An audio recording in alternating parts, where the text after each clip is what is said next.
Just a moment. Corporate accounts payable, Nina speaking.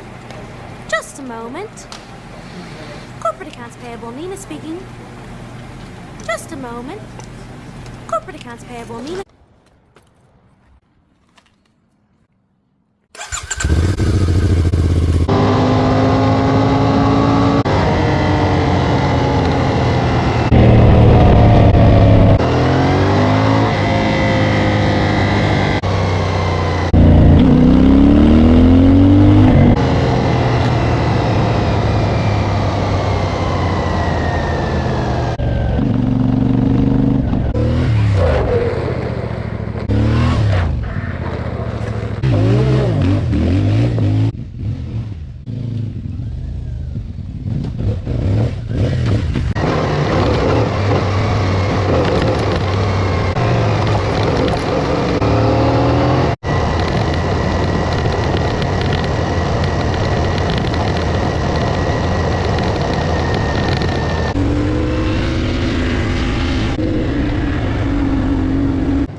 You know, I have to share this. I've been here almost 2 months, and literally a half a mile away from where camp is, where I'm staying. Endless trails here, endless. Right here, literally right down the road. The side-by-sides are here, all the motorcycles are here, and this actually takes me through all the back roads, even up to where I always go to. This is unbelievable. I just discovered it.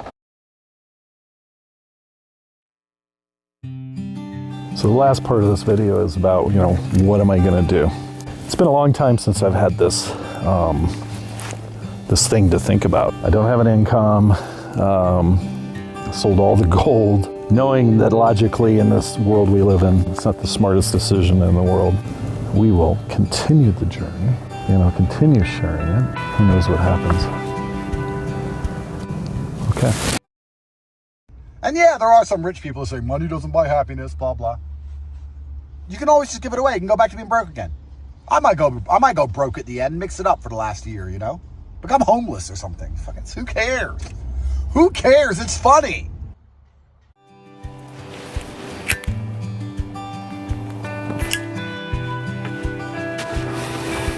I woke up with a whole different attitude today. Whole different attitude. As you saw in episode 22, you know, I'm not just filming to find content to create. This is a journey, big journey. This has gone on for a very long time for me. So, but it's amazing. I woke up this morning, you know, after being hard on myself as we do, and thinking of the real world problems, you know, money, you know, stuff like that. Because, you know, I've had quite a bit of money over the last few years. And now it's dwindling down. And I'm like, oh no, what do I do? What do I do? But you know what? You got to have a sixth sense of humor. Bottom line about the whole thing. If you're truly on the adventure of life, take it or leave it, rich or poor, like Andrew Tate said, and he has that attitude. You are here for the time of your life, the good, the bad, the ugly. And the thing I dread the most is just normal, monotone, middle class life. It's unhealthy. You know, think about this. I've been self-employed most of my life. And it's more in line with nature being self-employed versus being a corporate head or an employee. You know, the Native Americans, you know, they would go weeks with no food. They would suffer. And then the buffalo would come by the hundreds, and the hunters would get together, and they would go out there and spend all day hunting buffalo, and they'd bring it back to camp and use every part of it. And that night they would have a feast. And the hunters, they would light a fire and they would dance around the fire, and they would tell stories, exaggerated stories. Now they have this feast for days, if not weeks, if they preserve it correctly. And they would tell ridiculous stories. A buffalo was as big as a mountain, a volcanic mountain, and steam was coming out of his nose. And when I shot him with the bow and arrow, it chiseled through him and shot out the other side and killed 4 more buffaloes, 4 more buttes behind the mountain. And they would exaggerate these stories to get people to, feel the theatrics and being a good storyteller and just the joy of the experience. And they're not going to suffer now. They have abundance now. I don't know how long it'll last, but that's really more what life is about for me. And as I said in the last video, I'm seeking enlightenment. I know that's a big, ridiculous word. It's so associated with gurus, but there is a enlightenment. And let me tell you the science behind it. Okay, quantum mechanics backs this up now, and it's common sense. It's not some magical thing. It's just difficult to do because we have this thing called the mind that gets in the way constantly. And it's just running movies in our head, and then we have painful experiences, and so that's really embedded in us. We avoid pain and gain pleasure. That's what we do. The 2 things all humans do is gain pleasure and avoid pain. That's it. Very parasitic, very digital, very ones and zeros in the matrix of life, just ones and zeros, on, off, on, off, on, off, yes, no, light, dark, and we're so much more than that. We're the observer watching this concert in front of us while we're sitting in this avatar, this meat suit that came somehow, we don't really know, and it's going. We have evidence that everything goes, it leaves. We've watched relatives die. Everything dwindles away. Rocks, eventually, it could take millions of years, will turn into dust. Everything. The clouds are coming and going. Everything is coming and going. And we have the innate ability as a human species. We have a predicament, which we have thoughts.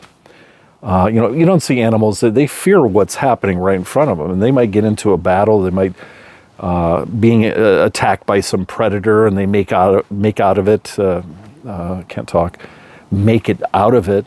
And they might have a couple of cuts and they become scars and they just move on. They could fight together and then gone. And then they forget about it and they move on.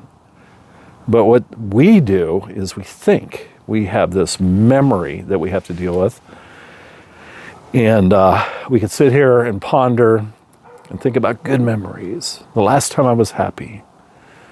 And then we can think about the future. We can create a visualization. Some people actually don't have the ability to run images and movies in their head projecting a future. I found that out. That's just unbelievable. I can't believe that 50 to 70% of people don't have the ability to daydream, which is really necessary for laws of attraction. You have to visualize it exactly how you want it. Exactly. And I've done it many times in my life. Just run, okay, I've got the $600 million lottery. What would be the first thing I would do? And I could just sit there not looking at my phone. That's a heck of a lot better use of your time. And run through scenarios and go, well, I can do this. And I would take, buy a Prevost bus, and I would take however long it took, months, to find the perfect property that I want to build, the perfect home, which I've had a vision of since I can remember. My home I could see here. It's in great detail. So, and that could come true. It's better potential of it coming true if you're using this and then you let it go.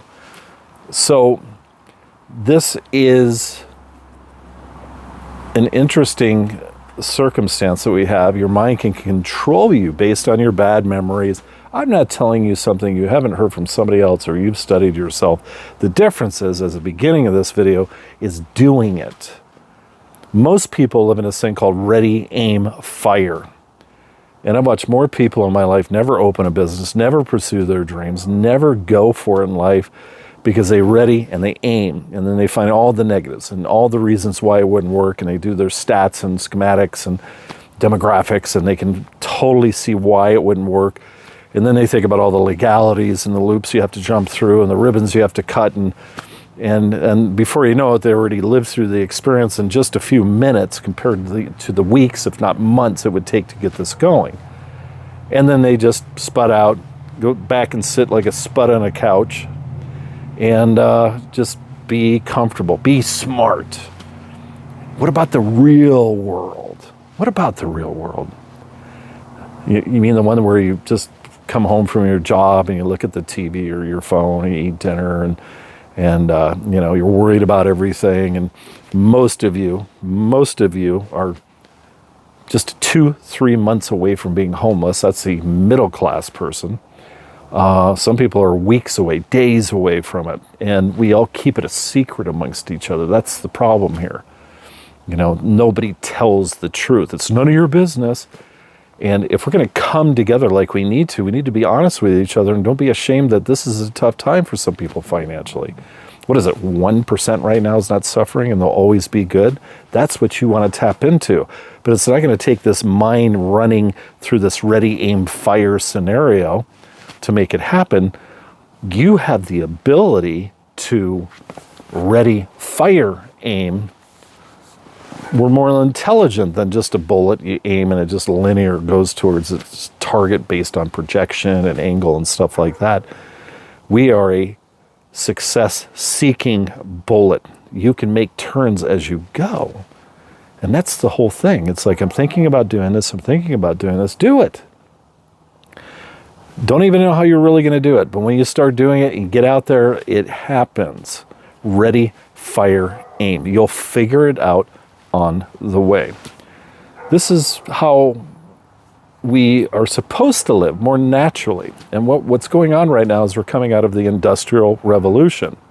What is it, 150 years out of the 22,000 years of human species? Nobody knows. It could be millions of years. I don't believe most of the science about our history and geology and everything. It's a bunch of bullshit as far as I'm concerned. And you learn that as you get older. So it's just not existing anymore, the Industrial Revolution. It ended actually quite a long time ago. And when the Industrial Revolution kicked in, which is the early 1800s, we had power, then we had phones, and then we had big corporations, and they would hire you and guarantee you a pay, certain amount of hours a week, and then the benefits came, and you had 1 week, 2 week paid vacation, sick pay, and some companies became part of a union, and it's just this whole thing that has collapsed because of technology. It will, and it is, replacing a lot of people. Universities are just not even the same as they were back when Harvard started in the 1600s or something like that. Whole different ball game. So what are you to do? Well, evolution's coming. And the pioneers, the ones that are open to it, the ones that are still hunting like the Native Americans, owning a business, and doing it ethically. That's really important. There's a lot of criminal activity out there. I don't know what happened to our country. Well, I do know what happened to our country. We had this third world mentality flood into our country. And yes, they're just people that want to be happy, and a lot of them, they just want to be happy and pay their bills and make their dreams come true. But they were raised through generations of having to steal and lie and be dishonest to get ahead. And so they were raised that way. It's in their DNA. They've got a different road or a different path and different hurdles to get over. So, and I empathize with them. And the ones that are sick and tired of being sick and tired and want to live with good or skillful karma, where they're not regretting what they do, and do honest work, phenomenal service, and provide a great product or service. That's really necessary right now in this messed up world we have right now. This entitlement thing, what happened? Who did this to our younger generation, where there's this like, you're entitled? It's like, you're all entitled to make your dreams come true. You're entitled to fall in love if you want to do that. You're entitled. That's the freedom. That's this planet. Everything is provided for us naturally, for free. In the Industrial Revolution, that's when it really kicked in with the monetary fund system. Yes, we had gold and shillings and stuff like that in the past, and there was reasons why they developed gold coins and things like this because bartering was hard. You know, I need my roof worked on, and I want to give you a pig to work on my roof. That's what I'll barter with you. And the person could say, well, we don't eat pork. So what do you do now? And that's the initial purpose of money, was to have a monetary system, a gold coin. And it used to be paper too. It used to say silver note certificate. And since Nixon, it's a federal note. It's a loan from a fake government. It's not even government. The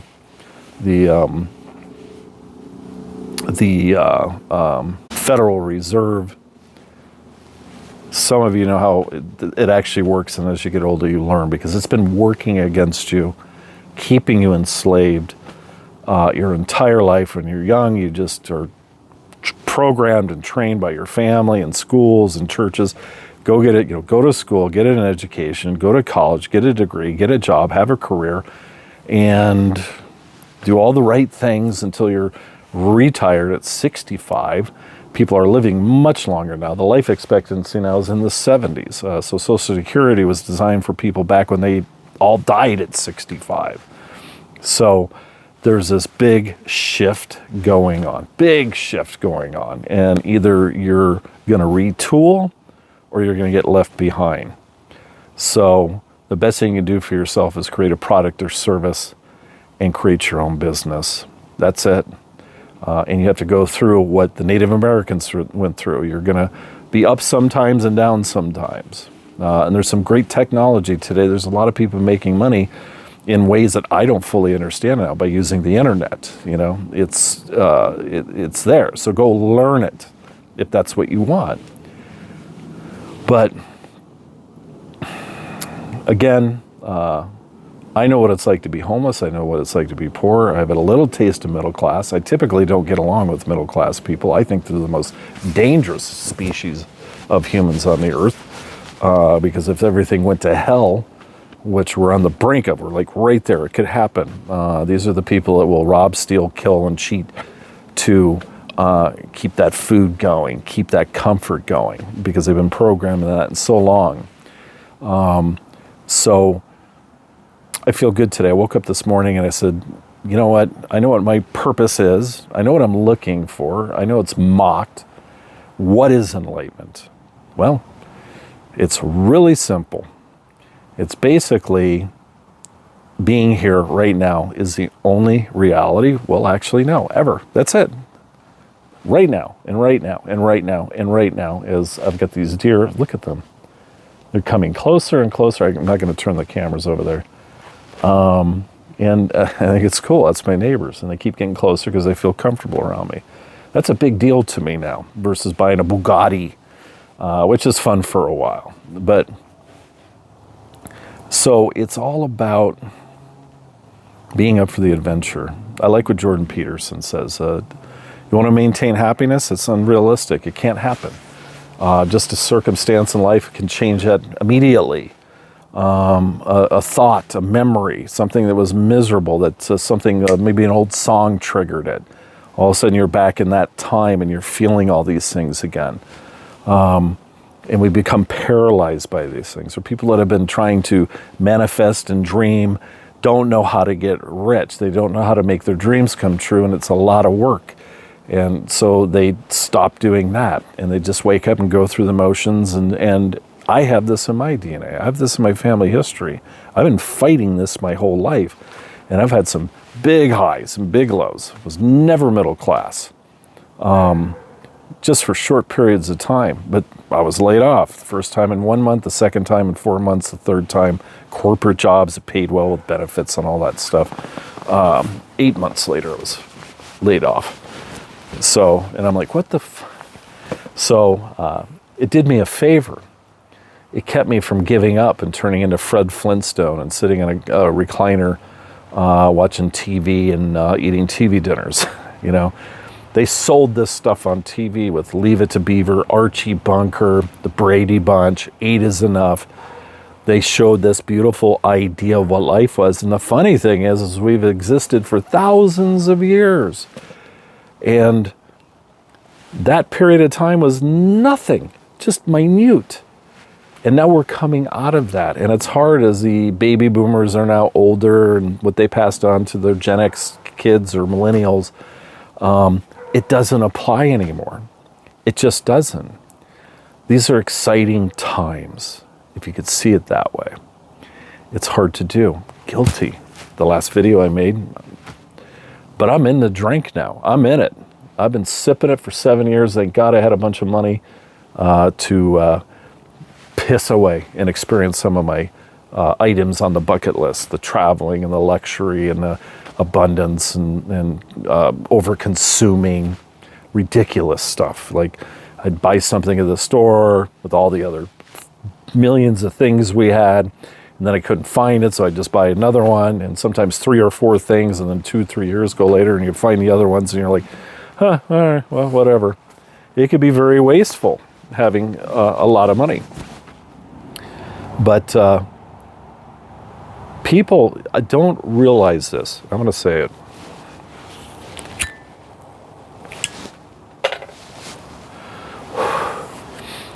As a corporate engineer, that's what it was called. When I worked for Healthmore Incorporated, my job was to go into businesses that are failing, months, just days away from failing, and I had to deal with the owners of that franchise. And I was a lot like Chef Ramsay. So most of the time I had to be that way because everybody gets in their own way. The ego gets in the way. And companies turn into dictatorships. When I had my successful company, I was really interested in helping my people. And it was more fun than me just going out and selling it myself and keeping all the money. That was fun. But when I learned how to delegate, train, and take an interest in my employees, which were my customers, that's how I looked at them. I would watch them destitute, broke, rolling into my business with some old beat-up Honda, rusted out floor. This guy, Scott McLaughlin, came in. I'll never use the first guy we hired in Arizona. And months he couldn't sell. He couldn't sell anything. He went months and he drove this, I think it was a Hyundai, and the floorboard was rusted through. You can literally sit in the passenger seat and see the ground. And I don't know how he ate. Did he live off of popcorn, top ramen noodles? And for months and months he couldn't sell. In fact, it took 39 presentations, 39 different opportunities that we provided with appointments for him to finally sell one. And that was a record. And it took a long time. And I was on the phone with him when he was talking to, with the customers, with a potential buyer. And I just asked him on the phone, I was like, do they have money? Yes. Do they have a need for it? Yes. Do they like it? Yes. Scott, stick your hand out and welcome them to the business. And he did that. And he sold his first one. And then maybe 2 years later, he opened his own office in Pueblo, Colorado, and he was one of the top distributors in the nation at a very young age. So people are afraid of success, bottom line. Some of the most religious people I know in the world, I could tell you story after story. I hired a mom and a daughter. They came in, they were super religious people, really wonderful people, really good with people. And we trained them and they went out and they were selling the product. Every appointment we gave, they were maybe selling 1 out of 8. And then they started getting really good. And one day they come into the office and they want to quit. I'm like, why do you want to quit? You've made thousands of dollars this week. And the mom said, that's the problem. This has got to be evil. And I'm like, what the hell happened? Because while we ended up sitting on the porch, they didn't even let us come into their home. And we sat there for 3-4 hours and drank coffee with them. We kind of talked about the product. And we didn't have to show them. By the time we were done, they bought the machine without us even showing it. And I'm like, you don't deserve that? Well, it's got to be evil. They literally quit because of that. And I'll tell you what, folks. If you were raised poor, a brokey, I love that. There's some coziness to being poor. And if you were raised in that, that's home. And if you actually went out there and changed the dynamics of your thinking, which creates things, and decided to just be up for the adventure of, hey, I want to know what it's like to have a lot of money in my life. Because I haven't had it. I wasn't raised in it. And I remember going through this myself, although I've been a money-motivated person as long as I can remember. I wanted a lot of money to have the freedom and to buy the elaborate things that, as a young man, I like. Porsches, Ferraris, all these things that we love, People don't succeed because they're afraid of success. And I hear more and more people, and I can't really get along with these people, are like, I don't need to be rich. I just want just enough money. It's like, well, I get it, okay? I'm at a whole different understanding right now, and it doesn't have anything to do with being rich or poor. I've tasted so much in my life, so many different scenarios. I have so many different families in my life. When I lived in Mexico and was managing timeshare, I had that family back then for 3.5 years. When I lived in LA, I had that family. When I opened my business in Colorado, it was a whole different group of people in that family. Hugs, love, success. When I was poor, I had that family. And the one that's always warmest to my heart is a clean, broke home with a fireplace and just enough food. That's familiar to me. My success in Colorado, 1997, I just truly decided, I've been in the same business for 7 years. I haven't made a lot of money yet. That business is supposed to provide you a millionaire lifestyle. I've seen other people in the business. And 7 years just running a business, owning a business, sometimes barely getting by. I actually sold one of my cars once to make payroll. And I had no mentor, I had no teacher. It has to be taught. There are ingredients in success. And I remember Colorado, just before we were starting to really get it rolling, I just made up my mind that I want to see what it's like to kick ass. I want to see what it's like to take $40,000 checks a day. I want to know what it's like to argue with my partners on who has to go drive to all these 3 different banks to deposit checks. Our main ledger, our inventory, our payroll, and our personal. Who's got to do that today? It's going to take all day. Oh my God, hundreds of thousands of dollars. I want to know what it's like where the inventory is sold out within 2 days versus 2 weeks. And now we have to rush new orders in. What's up, guys? I love having these deer here. And then I said, I want to see how big I can get. And we were growing and growing, and we made millions of dollars. And then I was like, well, I want to keep going. This is kind of fun. It's really interesting. I have my 10,000 square foot home with 6 bedrooms and 2 kitchens and an indoor Olympic pool. It's got 2 hot tubs. My neighbor is one of the brothers of Coors Beer up at Soda Creek neighborhood up in Evergreen, Colorado. I had my exotic car. We had our $60,000 luxury pickup, which was a big deal back then. Big deal in 97. We had the brand new Lexus 450. That was the cool car of the time. My managers had brand new Corvettes. Our main office looked like something out of Beverly Hills, and we were ridiculed for that by other people in the industry. It's like, why would you make your office look like something in Beverly Hills? And why would you have these cars? And why are you wearing a Giorgio Armani suit, which I just remember I had a couple of Hugo Boss's suit too. Why would you wear $1,600 deer hide shoes and $100,000 worth of jewelry? Because people didn't believe there was money in our business, direct sales company. And guess what? We did it legally and ethically. We didn't screw with people's head to sell. We didn't do it because I learned from the best in the seminar business. And I understand the psychology of communication and sales. It's a big difference compared to a bully. There's a lot of bullied trainers out there right now. A bunch of them. So get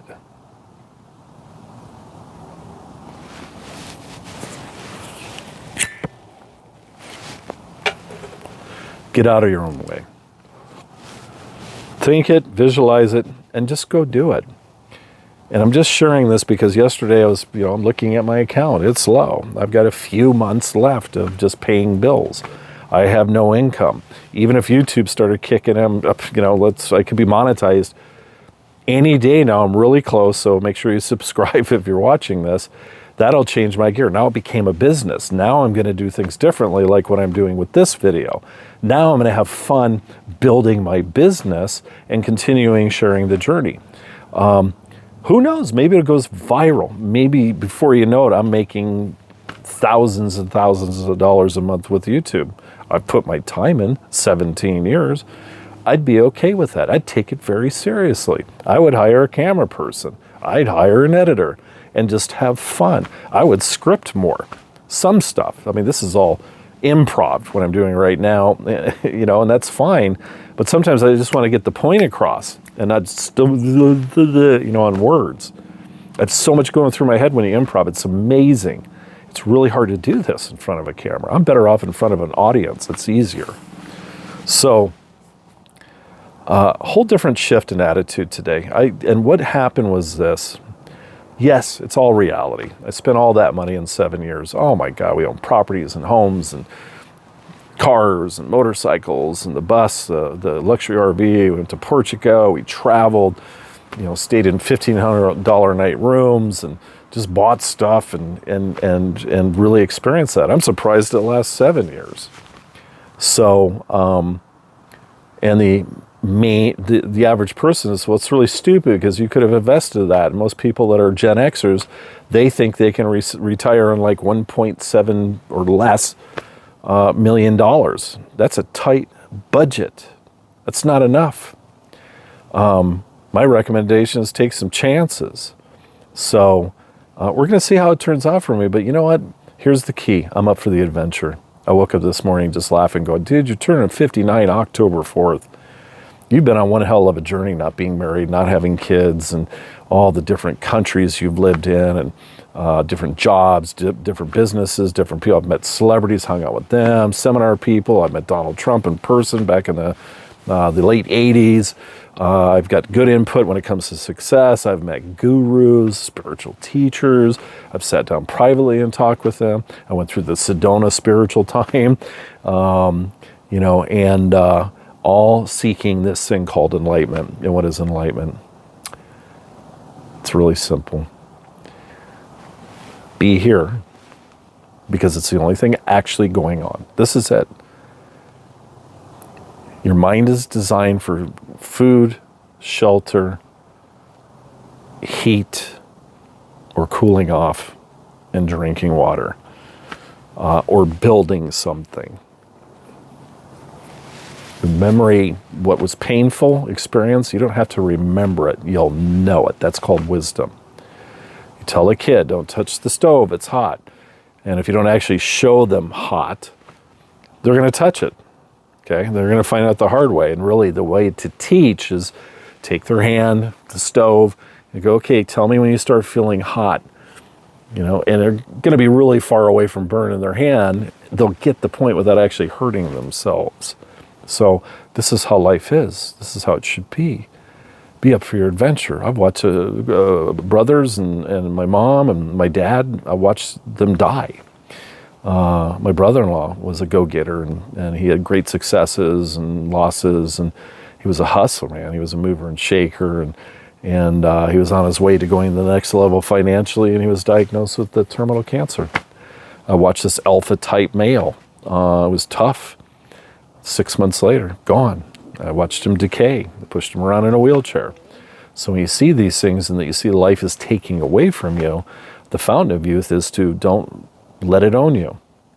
Let it be a motivation that you have nothing to lose every day. And being in the present, just hear me out. I know you've heard it. Listen to it again and again and again. Scientifically, this is the only thing that's happening right now. This is it. Atomically lit up. Plasma, energy, atoms, frequencies, vibrations are happening right now. And I've tasted enlightenment, which is whoever stays here wins. Like nothing bores you. Nothing, you're so intrigued like a child that puts things in their mouth and Mommy, what's this? Daddy, what's this? What's that mean? You know, the curiosity, but it's a whole different thing when you hit the brink of enlightenment. You'll go through some pain to get to that point. You truly have to be sick and tired of being sick and tired to finally want to go on the journey. You have to see what a facade this is, what a joke the system is. And a lot of people aren't going to get this, and they have no idea what I'm talking about. So I'm not talking to them, and I love them. We need people to wash our cars, and I'm not dissing it. I've done this. We need people to landscape. We need people to do our taxes for us. You know, we need people to do these things. It's not a diss. I've done all these things myself. But it's the rare few that are sick and tired of being sick and tired, and they're going to start listening to this. This is the most elusive thing because we don't exercise this. We're taught to do this. A mind is a terrible thing to waste, is what they say. No, waste your mind. Be here. It's fascinating. How did this ever become boring? Because you just see it every day. The sun rises, you go to work, and the sun sets. Here's the weekend. Woo! Oh, I want to go see this culture. I want to see that culture. You get at a certain age, I don't give a shit about your culture anymore. It doesn't entertain me anymore. You know, I might stop in Little Italy in San Francisco where there's an Italian couple that own the restaurant. I want to eat Italian food. That's it. But everybody's different beliefs and cultural upbringing, they think that's who they are, and that's what they pound their chests in. You know, I'm an Italian from New York. Hey, forget about it. And then you have the Italians and artists, you know, the ones that are in Florence, you know, Michelangelo. You know, they're not the Guido in New York, and they all look the same, they sound the same, they dress the same, and it's this cultural thing. His face is a little different. When you wake up and you see this, you see how ridiculous this is. You're just playing a character. That's not who you really are. So, yeah, forget about it. I'm Italian. Hey, I'm half Italian, you know. It's crazy. Italians are supposed to have a bad temper, you know. And I'm Sicilian too, so we don't get mad, we get even, you know. Christopher Walken's, you know. You know what I mean? It's ridiculous. It's funny. It's childish. It's not wisdom. So, where'd you pick up your accent from? How you were raised? How you eat? How you were raised? Being in the present moment has nothing to do with your gender, your age, your size, your culture, your beliefs. That's the big one. That's what creates war. All your different beliefs. And the secret to enlightenment is just being here. You're not playing down on the football field anymore. That becomes mundane. You see how just redundant it is over a period of time. It's just this redundancy again and again and again. And, oh, look, I just bought a $5 million Bugatti. I guarantee you'll get bored of it. And you're slaving and keep it plugged in. You got to hire people to take care of it. You know, where you park it, all this stuff that comes with it too. And what do you want from it? To get laid? Or are you selling something? Or do you really just enjoy the car like I do? I'll never outgrow cars. I love them. And especially cars like that, they're a piece of art. So I had to pop that Andrew Tate video in because I know he's actually believing what he's saying. He's like, I might decide to be poor at the end of my life. Just stir things up. It's funny. And so should your life be. Make some bad decisions just because you feel like it. Especially if you don't have kids, you're not married. I had a Rick Edwards. He was the first Calvin Klein model. His wife was also. They lived in Bend, Oregon. And I go to Gold's Gym, and I was working out with him. I got to know him pretty well. And I was younger, 20, somewhere around there. And he says to me, he goes, and I was all worried about career, and I'm taking his advice because he's successful in what he did, and he came from New York, and he's famous. He's on fitness magazines. He's in a few movies, and I'm working out with him, and he looks phenomenal, great attitude. And I asked him one time, I said, well, yeah, I'm trying to get my own business going, da-da-da. He goes, what, are you married? I went, no, I'm not married. You don't have kids? No. You have no responsibility? He goes, dude, you're at the age where if you don't like your job, quit it just because you don't like it. You got to go for it. And guess what? There's a lot of people out there that are going for it, and it doesn't work out, and so they quit, or the money runs out, and then they quit. I'm guilty of it too. I've done it multiple times in my life. because it's so easy to just go get a job. It's not the same today, especially at my age. It's not as easy. So I have to get more creative. But yesterday I was thinking about that the last few days. Today I'm like, the world is open. The world's my oyster. If I just be present here, I'll see the opportunities. I won't have the blinders on this routine. I'm opening my eyes. I don't know what's going to come out of it. I might have a great opportunity just by somebody watching this video. Who knows? I don't know. I've got all my paints and the canvas in the back of the toy hauler here, set up, ready to go. I'm waiting for the inspiration. Maybe if I just start slopping paint on a canvas, it'll come. What's my experience with selling the art? 230 some pieces. Well, a friend of mine, Christian, reminded me, hey, you had a lady pay a lot of money for all your paintings and she has them in storage. So I made a lot of money off those paintings. I made one person happy. Technically, I made over $1 million with these paintings, according to the receipts and what actually this was all about. So I'm excited, and I love sitting in this atmosphere. I hope you enjoy it too. Add your 2 bits. My channel's not big enough. When you write a comment, I'm going to respond. I'm going to read it. And if you're a troll, it doesn't bother me. I've done this for 17 years. It doesn't even bother me now. In fact, I think a lot of trolls work for YouTube or maybe one of the advertisement firms to see if you can handle that negative feedback. So I wore this suit, as you saw at the beginning. I already kind of got it dirty and tore up a little bit. I'm going to keep doing it. It symbolizes the life I came from. And there was a time when I lost everything. I had all my Giorgio Armani suits and everything, and I put them in a big pile and burnt them and said I'll never do it again. And then I kept one suit, had a motorcycle back then, dirt bike, and I just rode in a very, like $5,000 suit with my deer hide shoes and rode my KX 250 in mud, just muddy, nasty, wiped out, tore it.